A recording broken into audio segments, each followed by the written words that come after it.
जय श्री कृष्णा। राम राम दोस्तों। आज हम पढ़ने वाले हैं प्रेजेंट इंडेफिनिट टेंस, यानी प्रेजेंट इंडेफिनिट टेंस क्या होता है आज हम जानेंगे इस क्लास की मदद से। और हम सीखेंगे इसके निगेटिव, अफर्मेटिव, इंट्रोगेटिव यानी तीनों प्रकार के हम टेंस सीखेंगे, ठीक है, नहीं प्रेजेंट इंडेफिनिट के। और हम ये भी जानेंगे प्रेजेंट इंडेफिनिट का प्रयोग कैसे करना है, इसको स्पीकिंग में कैसे बोलना है, इसका हिंदी या हिंदी से इंग्लिश कैसे बनानी है, इंग्लिश से हिंदी कैसे बनानी है, आज हम जानेंगे इस क्लास की मदद से। सबसे पहले हम देखते हैं इसकी पहचान क्या है। इसकी पहचान क्या है? इसकी पहचान है ता है, ती है, ताहू, ते है, यानी ये जो पहचान है सब बच्चों को पता होती है। प्रेजेंट इंडेफिनिट टेंस के अंत में ता है, ती है, ताहू, ते है आता। लेकिन क्या आपको पता है कि इस पहचान के बलबूते पर ही आप प्रेजेंट इंडेफिनिट सीख पाओगे? तो मेरा उत्तर है नहीं। यानी प्रेजेंट इंडेफिनिट की जो पहचान ता है, ती है, ताहू, ते है के बलबूते पर आप प्रेजेंट इंडेफिनिट नहीं सीख सकते, याद रखना। यानी इसके कुछ अलग रूल्स होते हैं जो आपको पता होने चाहिए, तब आप प्रेजेंट इंडेफिनिट पूरी तरीके से सीख पाओगे, ठीक है। और वो रूल जो हैं आज हम जानेंगे इस क्लास की मदद से, ठीक है। तो सबसे पहले हम ये जानते हैं प्रेजेंट इंडेफिनिट टेंस का प्रयोग कहाँ कहाँ पे करते हैं। ता है, ती है, ताहू, ये सबको पता होता है, ठीक है। तो सबसे पहले पहला रूल देखते हैं। पहला रूल आपका क्या है?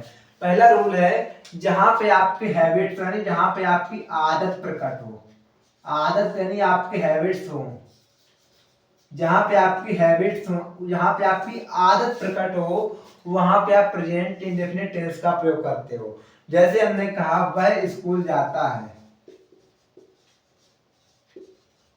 स्कूल जाता है। अब वह स्कूल जाता है तो यहाँ क्या उसकी आदत का मतलब ये नहीं कि आप उस काम को रोज करते हो। आदत का मतलब है कि आप उस काम को करते हो, रोज करते, इसका मतलब नहीं है।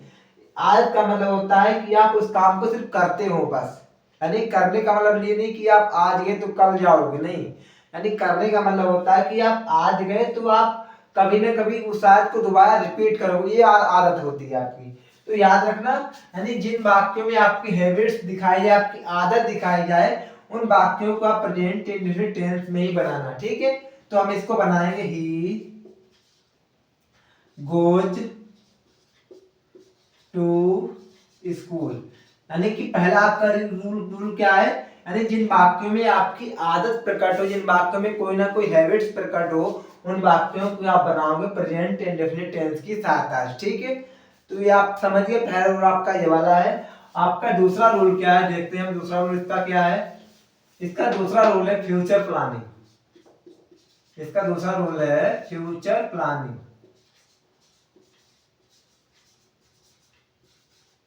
यानी जहां पे फ्यूचर प्लानिंग की गई हो उन टेंसों को आप बनाओगे प्रेजेंट इंडेफिनिट टेंस में। यानी कि फ्यूचर प्लानिंग का मतलब है जैसे कि आप कोई प्लान करते हो, कोई इतना प्लान करता है, जैसे हमने कहा मैच 6 बजे शुरू होगा। अब जैसे हमने कहा मैच 6 बजे शुरू हो, यहाँ क्या है? आपका वाक्य तो फ्यूचर में है, नहीं प्लानिंग फ्यूचर की गई कि मैच, यानी फ्यूचर की प्लानिंग का मतलब होता है ऐसी प्लानिंग जो 99% डिले ही ना हो, यानी कि 99% कटे ना, वो आपकी होती फ्यूचर प्लानिंग। जैसे हमने कहा मैच 6 बजे शुरू होगा, तो होगा ही मैच शुरू 6 बजे। तो यार ये बात आप याद रखना है, फ्यूचर प्लानिंग का मतलब ये नहीं कि आप खुद से कोई प्लान कर लो, नहीं। फ्यूचर प्लान का मतलब होता है कि ऐसा प्लान जो 99% डिले ना, यानी कटे ही ना, वो आपका होता है फ्यूचर प्लान, ठीक है, याद रखना। और ऐसे टेंसों को आप बनाते हो प्रेजेंट इंडेफिनिट में, याद रखना, ठीक है। यानी जहां पे आपकी कोई फ्यूचर प्लानिंग की गई हो, उन टेंसों को आप बनाओगे प्रेजेंट इंडेफिनिट टेंस में, ठीक है। जैसे हमने कहा मैच 6 बजे शुरू होगा, जैसे हमने कहा नरेंद्र मोदी कल बरेली मोड़ आएंगे, यानी नरेंद्र मोदी कल लखनऊ आएंगे। तो इन टेंसों को आप बनाओगे प्रेजेंट इंडेफिनिट टेंस में, क्योंकि वहां पे क्या है, उनकी प्लानिंग की गई, फ्यूचर की प्लानिंग है कि नरेंद्र मोदी जो है कल लखनऊ आएंगे, तो उनकी प्लानिंग है। तो याद रखना जहां पे आपकी फ्यूचर प्लानिंग हो, उन टेंसों को आप बनाओगे प्रेजेंट इंडेफिनिट टेंस में। जैसे हमने कहा मैच 6 बजे, यानी मैच 6 बजे शुरू होगा, तो मैच का द मैच हो जाएगा, the match starts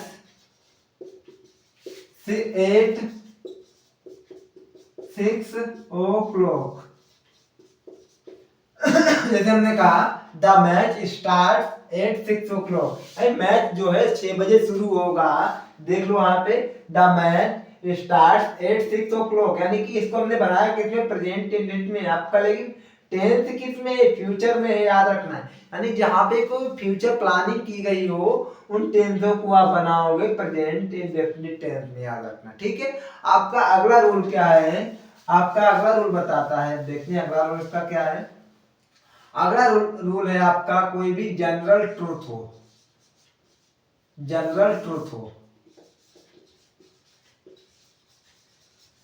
general truth, यानी जहां पे कोई ना कोई जनरल ट्रूथ हो उन टेंसों को भी आप प्रेजेंट इंडेफिनिट टेंस में ही बनाते हो, याद रखना।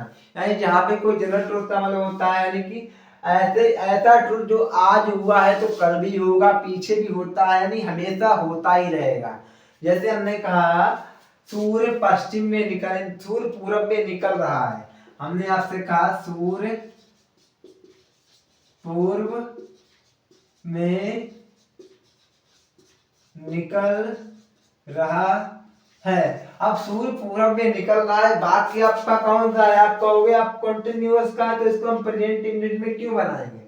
हमने आपसे कहा जहां पे कोई जनरल ट्रूथ हो उन टेंसों का प्रेजेंट इंडेफिनिट टेंस में बनाओगे। जनरल ट्रूथ का मतलब होता है जो आज हुआ है कल भी होगा, पीछे भी हो चुका है, वो आपका होता है जनरल ट्रूथ, याद रखना। तो यहाँ पे क्या है, सूर्य पूरब में निकल रहा है, तो यहाँ पे क्या है कि सूर्य जो है आज भी निकला है, कल भी निकला था और आगे भी निकलेगा, तो इसको हम कहते हैं प्रेजेंट इंडेफिनिट टेंस, ठीक है। यानी कि जो कार्य हमेशा होता है उसको हम कहते हैं प्रेजेंट इंडेफिनिट टेंस, यानी उसको हम प्रेजेंट इंडेफिनिट टेंस में बनाते हैं। हालांकि बात किसमें है, कंटिन्यूअस में। तो इसको हम बनाएंगे the sun rises in the east, in the east, the sun rises in the east, सूर्य पूरब में निकल रहा है। इससे आपको मतलब नहीं कि आपका बात कंटिन्यूअस का है, आपको मतलब है कि ये जनरल ट्रूथ है कि नहीं। यदि आपको पता है कि यहाँ पे यानी कोई ना कोई सच्चाई है, जनरल ट्रूथ है, जो आपकी हमेशा यानी पहले भी हुआ है आगे भी होगा, होता रहा है होता रहेगा, उन टेंसों को आप बनाओगे प्रेजेंट इंडेफिनिट टेंस में, ठीक है। तो ये आपके यानी कि आपके जो 3 रूल है वो क्लियर हो गए। अब हम देखते हैं इसके इंडेफिनिट टेंस को। सबसे पहले हम इसको देखेंगे अफर्मेटिव, इसके अफर्मेटिव टेंसों को देखेंगे, उसके बाद नेगेटिव देखेंगे और उसके बाद हम देखेंगे इंट्रोगेटिव टेंसों को, ठीक है। तो सबसे पहले हम देखते हैं इसके अफर्मेटिव टेंस क्या होते हैं, यानी अफर्मेटिव टेंसों को हम कैसे बनाएंगे, ठीक है। तो सबसे पहले हम लिखते हैं अफर्मेटिव, अफर्मेटिव, अफर्मेटिव टेंस को हिंदी में कहते हैं सकारात्मक, अफर्मेटिव टेंस को हिंदी में कहते हैं सकारात्मक। यानी अफर्मेटिव टेंस को हम कैसे बनाएंगे, देखो अफर्मेटिव टेंस का मतलब क्या होता है, जिन वाक्यों में सिर्फ आप वर्ब लगाओ, यानी कि अफर्मेटिव सेंटेंस में कोई भी आपके हेल्पिंग वर्ब का प्रयोग नहीं होता है, ठीक है, याद रखना। तो इसका जो रूल क्या देख लो, पहला हमारा अफर्मेटिव का होगा यदि आपका कर्ता ही है, यदि आपका कर्ता सी है, यदि आपका कर्ता इट है, यदि आपका कर्ता सिंगुलर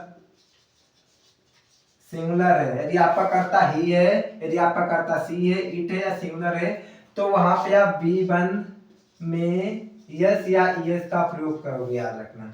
यदि आपका कर्ता ही है, सी है, इट है, तो यदि आपका कर्ता सिंगुलर है तो वहां पे क्या करोगे, V1 में यस या यस का प्रयोग करोगे।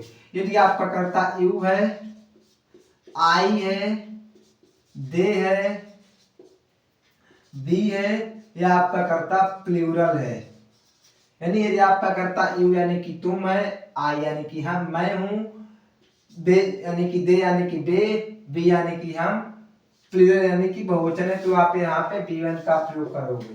यानी आप यदि आप V1 में यस या यस का प्रयोग कर देते हो तो वो आपकी बन जाती V5। जैसे हमने कहा गोज, जैसे हमने आपसे कहा क्या कहा, गोज, और यहाँ क्या होगा, सिर्फ गो होगा। यानी कि यदि आपका कर्ता ही है यानी कि वह, सी यानी कोई लड़की वह है, इट है, सिंगुलर है, तो आप वहां पे V1 में क्या लगाओगे, यस या यस का प्रयोग करोगे। यू यानी कि तुम है, मैं, आई यानी कि मैं है, दे यानी कि वे है, बी यानी कि हम है, प्लूरल यानी कि बहुवचन है, तो सिर्फ आप वहां पे V1 का प्रयोग करोगे। ठीक है, जैसे मैं इसके एग्जांपल भी देखते हैं। जैसे हमने आपसे कहा वह आम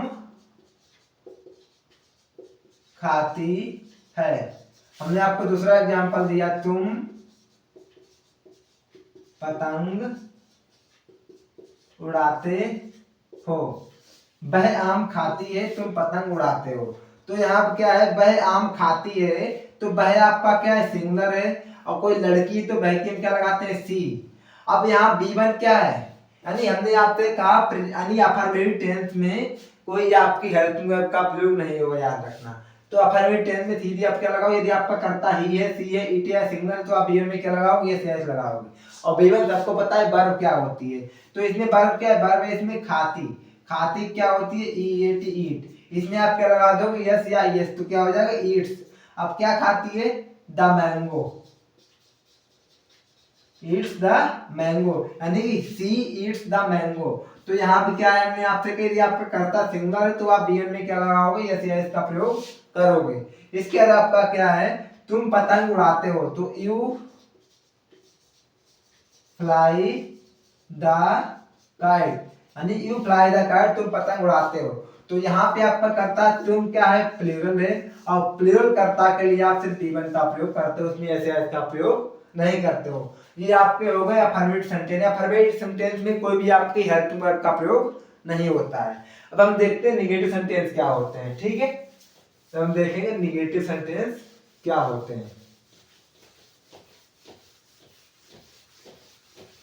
निगेटिव सेंटेंस क्या होते हैं, निगेटिव सेंटेंस है नकारात्मक वाक्य। इनको हिंदी में हम कहते हैं नकारात्मक वाक्य। हिंदी में क्या कहते हैं, नकारात्मक वाक्य। निगेटिव सेंटेंस को हम हिंदी में कहते हैं नकारात्मक वाक्य। आई निगेटिव सेंटेंस में आपकी हेल्पिंग वर्ब जुड़ जाती है, याद रखना। निगेटिव सेंटेंस में क्या होता है, यदि आप प्रेजेंट इंडेफिनिट को निगेटिव बनाते हो तो आपकी हेल्पिंग वर्ब होती है डू या डज प्लस नोट। डू या डज प्लस नोट होती है आपकी हेल्पिंग, या हेल्पिंग आपकी क्या होती है, डू डज नोट होती है, डू डज होती है। आप नोट उसमें जोड़ता है, बाकी आपका कैसा बनता है, निगेटिव बनता है। ठीक है, अब हम देखते हैं कि आप डू का प्रयोग कहाँ पे करते हो, डज का प्रयोग कहाँ पे करोगे, हम देखते हैं आगे। ठीक है, जैसे हमने आपसे कहा यदि आपका कर्ता ही है, यदि आपका कर्ता सी है, यदि आपका कर्ता इट है, यदि आपका कर्ता सिंगुलर है, यदि आपका कर्ता सिंगुलर है, तो आप डज नोट का प्रयोग करोगे। डज नोट प्लस B1 का प्रयोग करोगे। अब आपको क्या करना है, आप अफर्मेटिव में सिर्फ आप, यानी निगेटिव में आप सिर्फ आप B1 का प्रयोग करोगे, ना कि B1 में यस या यस का प्रयोग करोगे। ठीक है, याद रखना, ये बात याद रखना। सिर्फ आप अफर्मेटिव सेंटेंसों में B1 में यस यस लगाते थे कब, जब आपका कर्ता सिंगुलर होता था, और आप B1 का प्रयोग करते थे अफर्मेटिव में जब आपका कर्ता बहुवचन होता था। लेकिन निगेटिव सेंटेंस में यदि आपका कर्ता ही है, सी है, इट है या सिंगुलर है, तो आप वहां पे डज नॉट पर B1 का प्रयोग करोगे, याद रखना।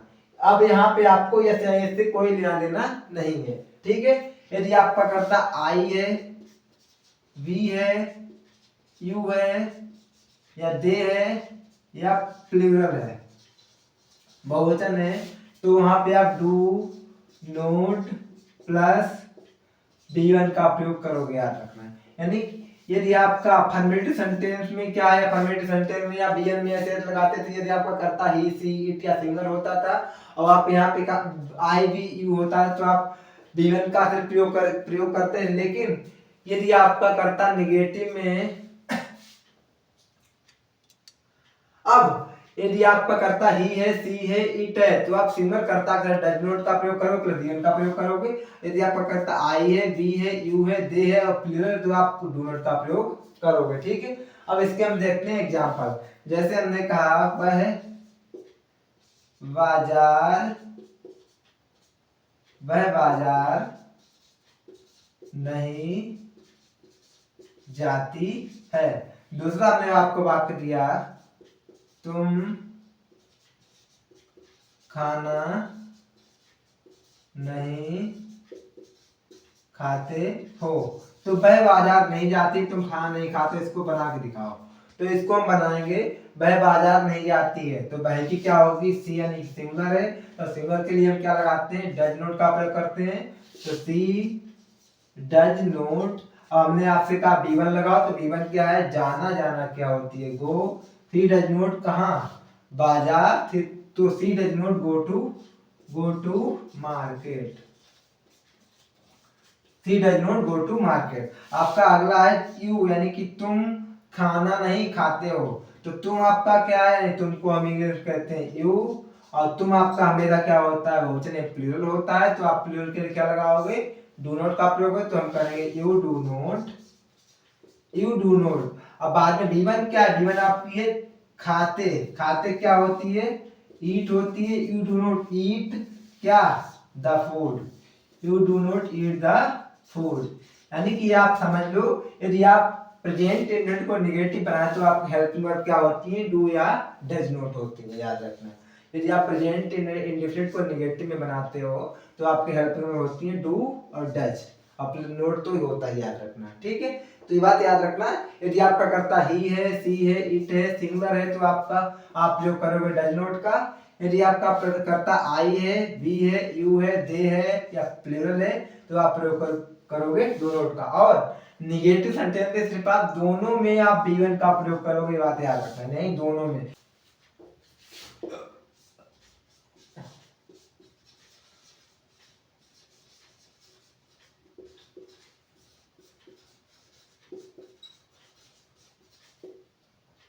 अब इंट्रोगेटिव,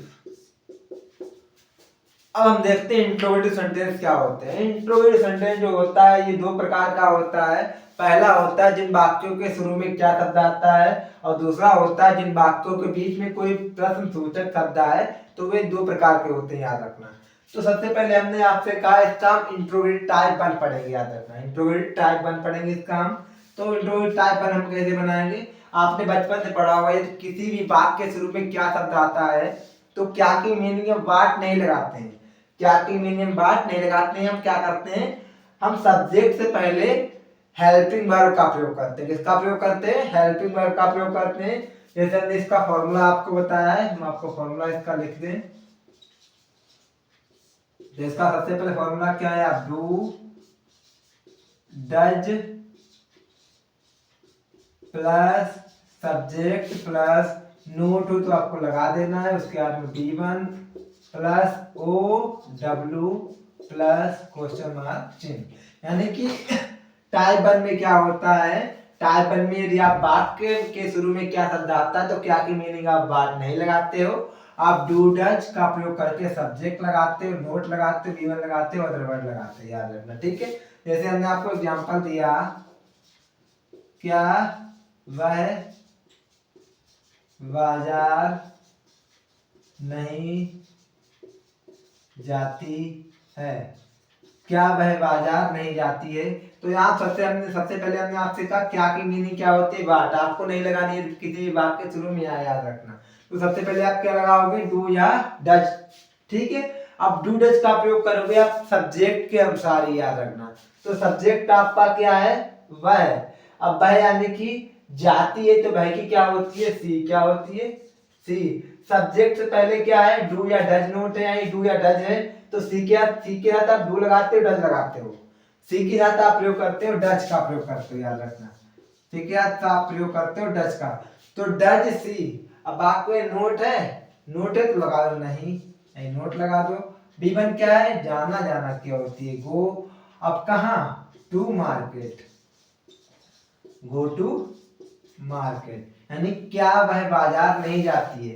यानी कि टाइप 1 में क्या होते हैं, किसी भी वाक्य के शुरू में क्या शब्द आता है तो आप क्या की मीनिंग वर्ड न लगाकर कर्ता से पहले डू डज का प्रयोग करते हो, यानी कर्ता के अनुसार कर्ता से पहले डू डज का प्रयोग करते हो। ये आपका हो गया इंट्रोगेटिव टाइप 1, ठीक है। अब हम समझते हैं इंट्रोगेटिव टाइप 2 क्या होता है। टाइप 2 में हम कैसे इसको बनाएंगे, तो इसके लिए हम क्या करेंगे, टाइप 2 को समझेंगे। अब इंट्रोगेटिव टाइप 2 क्या होता है हम देखेंगे उसका फॉर्मूला सबसे पहले। तो इसका हम देखते हैं आपके सामने फॉर्मूला। इंट्रोगेटिव टाइप 2 का फॉर्मूला क्या, सबसे पहले QMW वर्ड आता है, उसके बाद में आपका डू या डज प्लस सब्जेक्ट आता है। उसके बाद नोट हो तो लगा देना। उसके बाद B1 आती है। उसके बाद में OW आता है प्लस क्वेश्चन मार्क चिन्ह आता है। तो इंटरव्यू टाइप 2 में क्या होता है? टाइप 2 में होता है यदि किसी भी वाक्य के बीच में आपका कोई भी QMW वर्ड आए यानी क्वेश्चन मार्क वर्ड आए, शब्द आए, तो आप उसकी मीनिंग डू डज यानी आप हेल्पिंग वर्ब से पहले लिखते हो। याद रखना, हेल्पिंग वर्ब से पहले सबसे पहले लिखते हैं, ये बात याद रखना, ठीक है। जैसे हमने आपको एग्जांपल दिया, वह आम क्यों तोड़ता है? वह आम क्यों तोड़ता है? तो सबसे पहले हमने आपसे कहा QMW वर्ड ढूंढो। आप क्या ढूंढो? QMW वर्ड का मतलब होता है यहाँ पे यानी ऐसा कौन सा वर्ड है जिससे कोई प्रश्न बन रहा हो। तो प्रश्न किससे बन रहा है? क्यों से बन रहा है। तो सबसे पहले आप क्या लगाओगे? QMW वर्ड लगाओ। तो QMW आपका क्या है? क्यों। अब आपको क्यों की मीनिंग पता हो तो क्यों की मीनिंग क्या होती है? वाई। क्या होती है? वाई। उसके बाद आपको लगाना है डू या डज, किसके अनुसार? सब्जेक्ट के अनुसार। सब्जेक्ट का आपका क्या है? वह है, तो वह की क्या होती है? ही। और वही के साथ आपको लगाते हो डज, तो why does, Y does he subject हो गया। वाक्य में नोट है? नहीं है, छोड़ दो। B1 क्या है? तोड़ना। तोड़ना क्या होती है? प्लक होती है। Why does he pluck. अब बाद में OW क्या है? आम, तो प्लक मैंगोज, प्लक मैंगोज। तो by does he pluck mangoes, ये आपका हो गया इंटरव्यू टाइप। यानी इंटरव्यू टाइप 2 में क्या होता है? यदि किसी वाक्य के बीच में कोई आपका कीवर्ड वर्ड आता है तो आप उसकी मीनिंग यानी कि आपकी जो हेल्पिंग वर्ब होती है डू डज, उससे पहले लिखते हैं।